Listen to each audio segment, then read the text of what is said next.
A história da luta pela liberdade, ocorrida em 1849, aqui no Queimado, foi um grande marco na abolição da escravidão no Brasil, na província do Espírito Santo. Aqui começa a nossa história.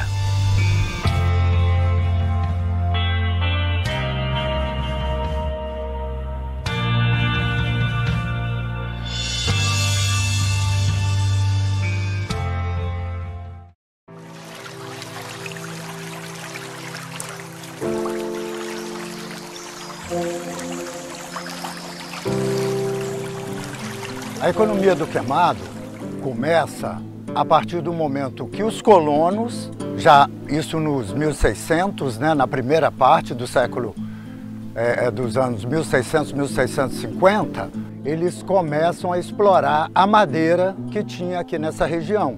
Madeira de lei, de alta qualidade, principalmente a braúna. Eram madeiras utilizadas para a construção de navios, para a construção de barcos, para esteios de casa, madeira realmente forte. Mas isso logo foi proibido pela coroa portuguesa, porque essa venda de madeira ela era feita de forma ilegal e a coroa não recolhia os impostos. Logo que começaram as produções agrícolas, principalmente o cultivo de cana-de-açúcar e de outros produtos, o café nessa época ainda estava em período experimental em solo brasileiro, né? Não tinham certeza se ia render. Mas a cultura principal era cana-de-açúcar, era produzido o açúcar, que na Europa era comercializado, um produto muito caro na época, e cachaça, aguardente. A partir dessa produção agrícola local, veio o surgimento do porto de Cachoeiro de Santa Leopoldina, perto lá de onde descem as cachoeiras do rio Santa Maria.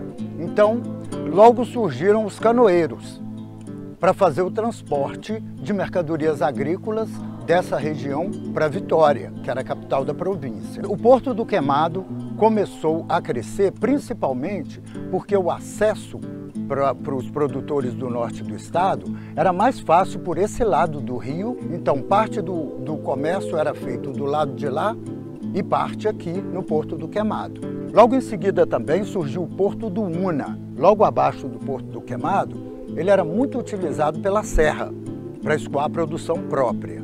A história dos canoeiros é muito interessante porque eles foram fundamentais da economia da região. Eles pegavam o comprador lá de Vitória, traziam os compradores até o Queimado, apresentavam, intermediavam a negociação do produto. Algumas dessas canoas levavam até 100 sacas de café.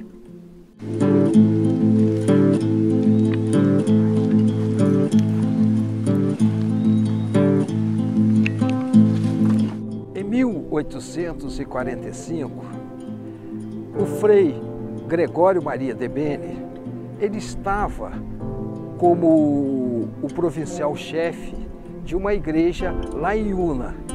E ele foi designado especificamente para a igreja da região aqui do Queimado.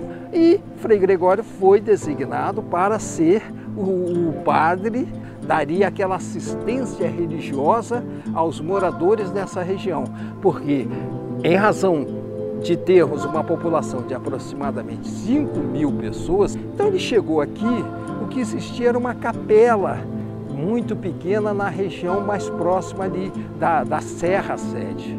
E ele, ao passar do Rio Santa Maria por essa região com destino ao povoado da Serra, ele teve uma visão, falou, não, ali naquela colina, uma colina de 100 metros de altura, é o lugar ideal para nós construirmos a igreja.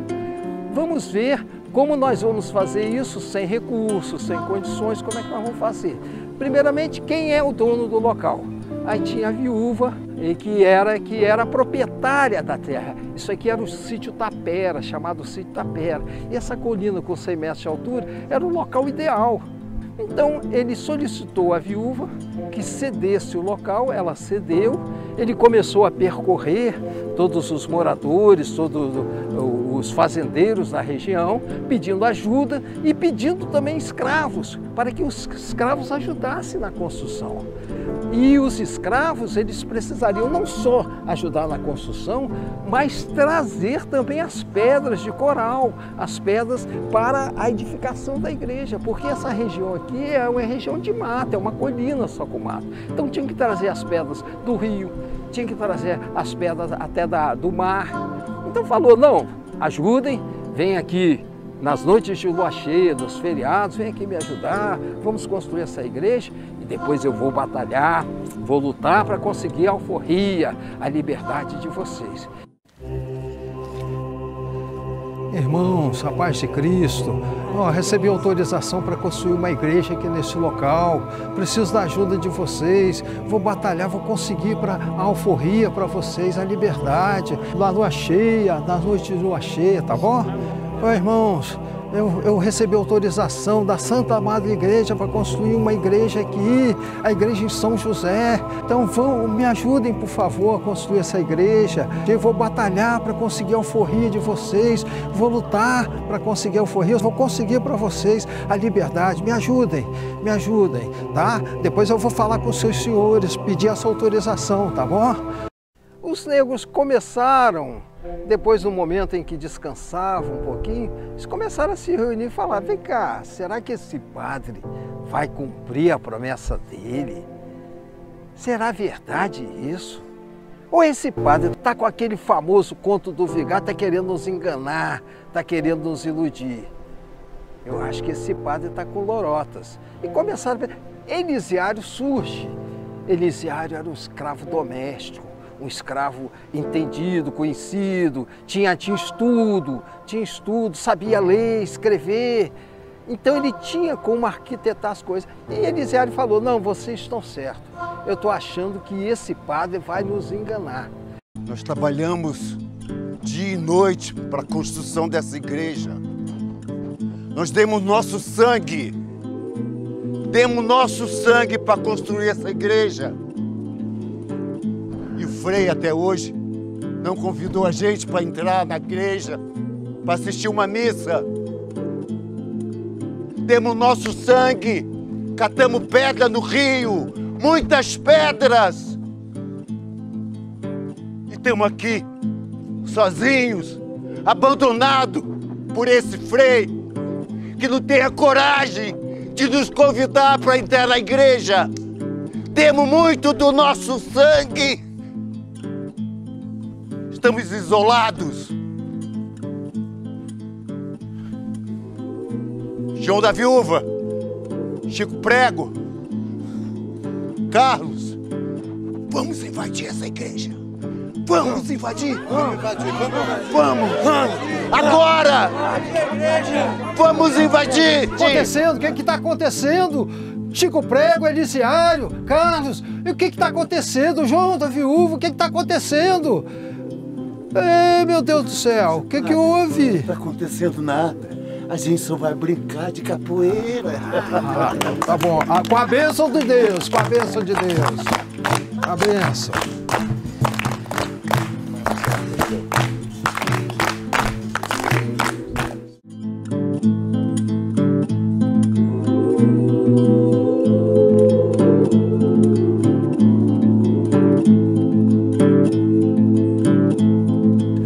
Histórico de Queimado, que se localiza na Serra, no estado do Espírito Santo, e onde ocorreu um dos mais importantes eventos para a resistência e para a luta pela liberdade. Esse patrimônio de Queimado, ele tem então uma importância nesse sentimento por parte da cultura afro-brasileira.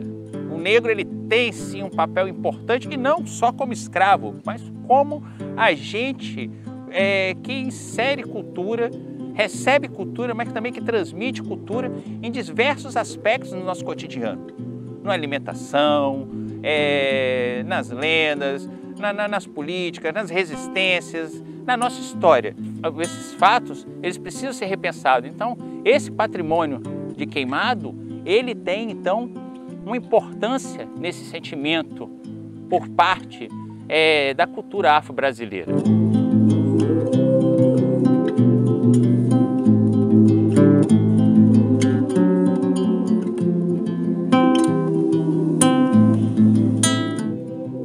dentre esses personagens, Elisiário foi um que marcou muito por ser essa liderança. Se fala muito do Chico Prego. O Chico Prego também foi importante como guerreiro, como parte desse movimento, mas Elisiário também foi um articulador entre o diálogo entre o Frei Gregório Beni, que então, chegando aqui, propôs a construção de uma igreja. Foram 2 anos de trabalho árduo e em troca de uma promessa, de uma liberdade. Elisiário teve um papel de suma importância, porque liderou. Chico Prego era forte, parrudo, certo? E João da Viúva Monteiro era um auxiliar, a pessoa que estava sempre ao lado para ser prestativo, ajudando. Mas Elisiário era a inteligência que comandava todas as articulações. Vamos fazer o seguinte, vamos nos mobilizar, vamos nos preparar, vamos começar a arquitetar um negócio. E Elisiário começa a articular um plano para que no dia da inauguração da igreja aconteça um grande movimento. Então, com isso, no momento em que o padre estava celebrando a missa, do Pai, do Filho, do Espírito Santo. Amém. Meus irmãos, minhas irmãs, nós estamos aqui hoje para inaugurar a nossa igreja em honra ao nosso padroeiro São José. Vamos invadir essa igreja agora. Bora! Chico Prego, Dona Viúva Carmen, distribui dá uma arma para ela. Vamos invadir agora. Vamos! Vamos invadir mesmo! Vamos! Todo mundo invadindo! Hoje, 19 de março de 1849, nós estamos aqui, a Santa Madre Igreja nos deu a honra de estarmos aqui hoje, nessa igreja construída pelos negros escravos aqui do Queimado. Que maravilha! Vamos invadir essa igreja! Vamos invadir essa igreja agora!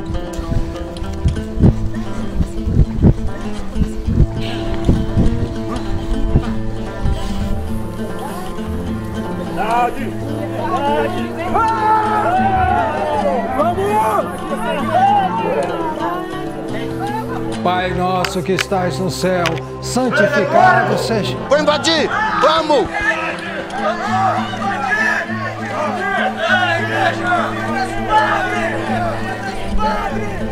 Frei Gregório! Ô Frei Gregório!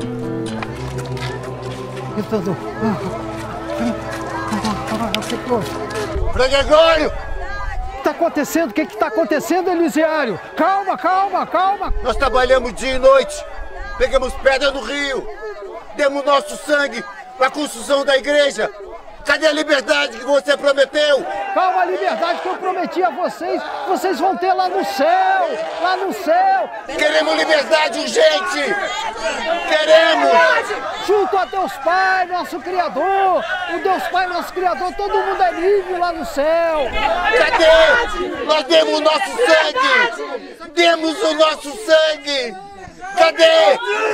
Vamos invadir! Vamos! Queremos! Queremos a liberdade!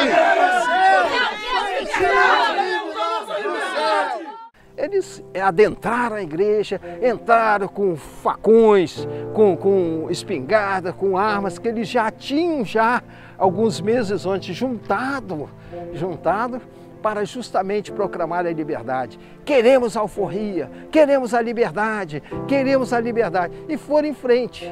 E no dia 19 de março de 1849, invadiram a igreja na hora que a igreja estava sendo inaugurada com uma missa solene, feita pelo Frei Gregório Maria de Beni. Vamos invadir!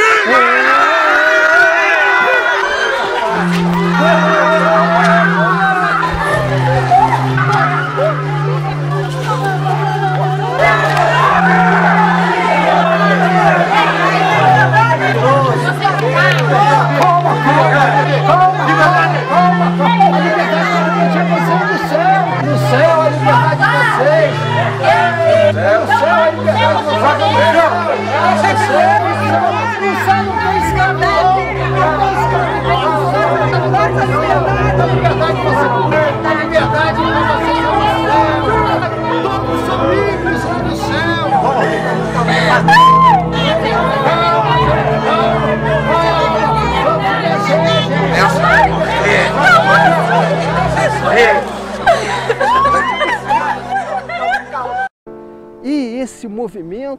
padre Frei Gregório ficou meio atordoado com aquele movimento, e aí foi correndo, saiu pela sacristia, porque temia pela própria vida.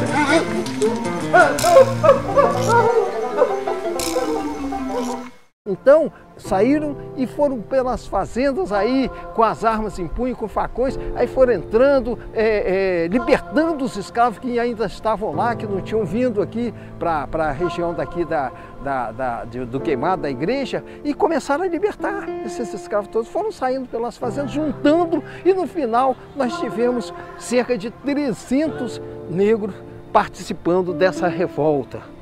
Eu vou batalhar, a gente deu vamos conseguir o nosso suor, o nosso sangue para construir essa igreja. Com o fracasso das negociações entre o padre, o Elisiário, que foi o representante, e os fazendeiros que estavam presentes na igreja, as autoridades do Queimado acionaram as autoridades da província. Só que ia demorar muito tempo para chegarem. Pediram então socorro a um delegado da Serra, delegado das Neves, que por sua vez pediu socorro de fazendeiros da Serra e filhos de fazendeiros. Com o argumento seguinte: se a gente deixar esse movimento ir adiante, isso vai entornar pela província inteira e vocês vão perder os escravos de vocês. Então vieram fazendeiros e filhos de fazendeiros na Serra, sob o comando desse delegado das Neves, que era um delegado, segundo a história, sanguinário, já gostava de matar escravos. Mas um grande grupo ficou esperando o resultado das negociações aqui na frente da igreja. E de repente chega o delegado das Neves com todos esses fazendeiros, filhos de fazendeiros, e já chegaram matando. Já chegaram matando, atirando, porque a ordem era o seguinte: não deixar ninguém vivo para contar a história, para evitar a contaminação de outros escravizados da província.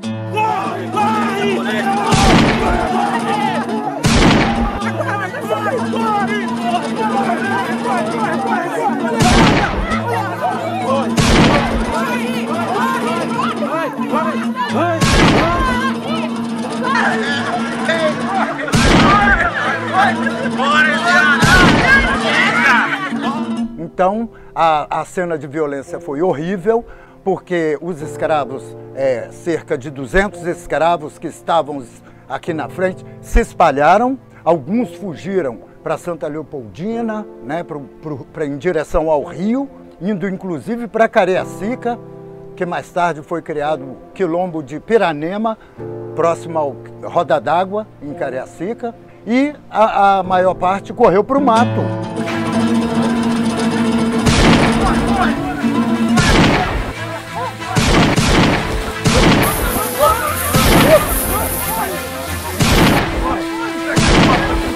Vai!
Só que enquanto eles corriam,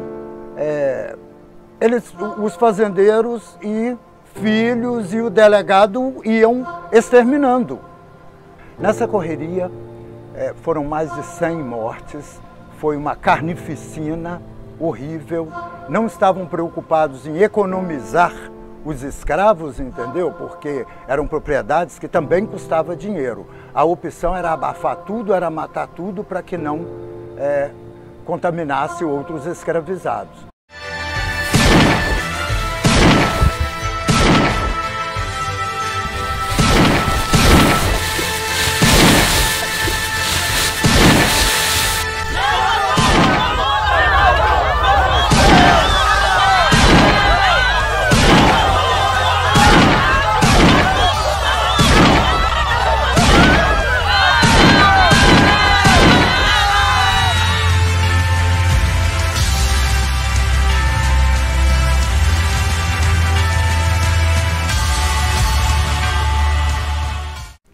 Negros naquela época não eram enterrados.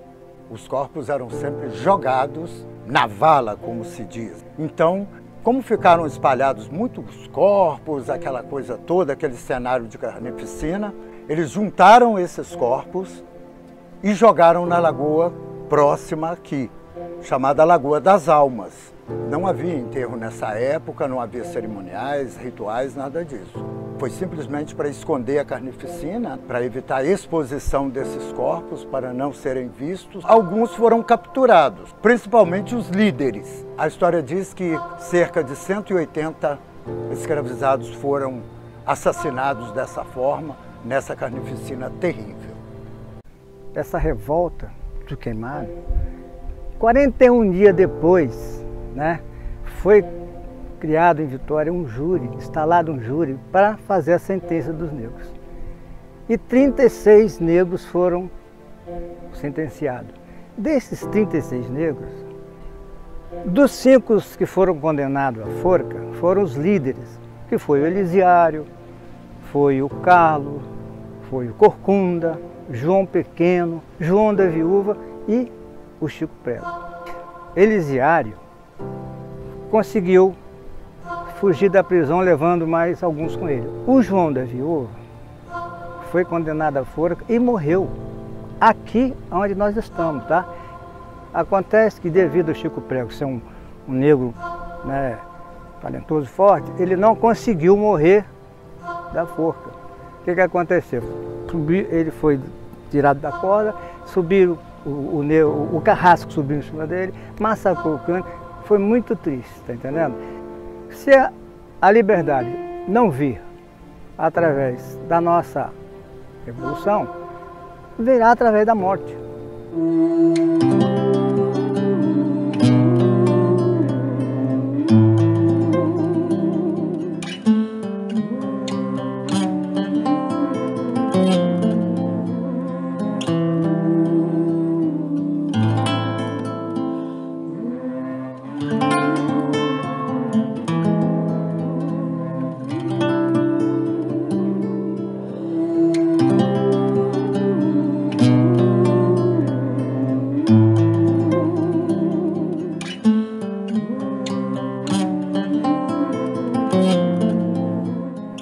Esse foi o movimento principal dos negros em favor da liberdade, da alforria. O Estado do Espírito Santo e o Brasil precisam ter consciência de que este momento é um momento único dentro da história da negritude capixaba e da negritude brasileira.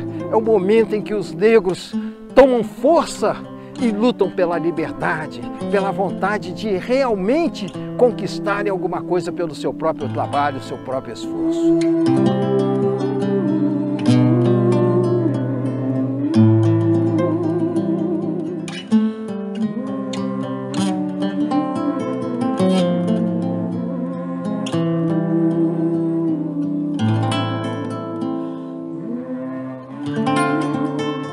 E essa história, ela tem que ser mostrada, ela tem que ser levada para as escolas, ela tem que ser levada para o povo entender o que aconteceu, o que é o sofrimento em busca de uma liberdade.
Vai na capoeira.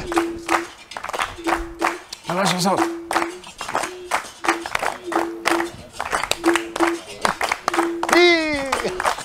Isso!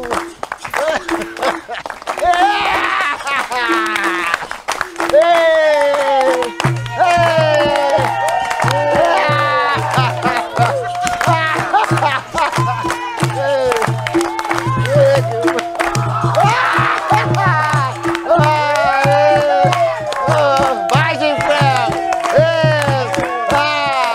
Vai, minha filha!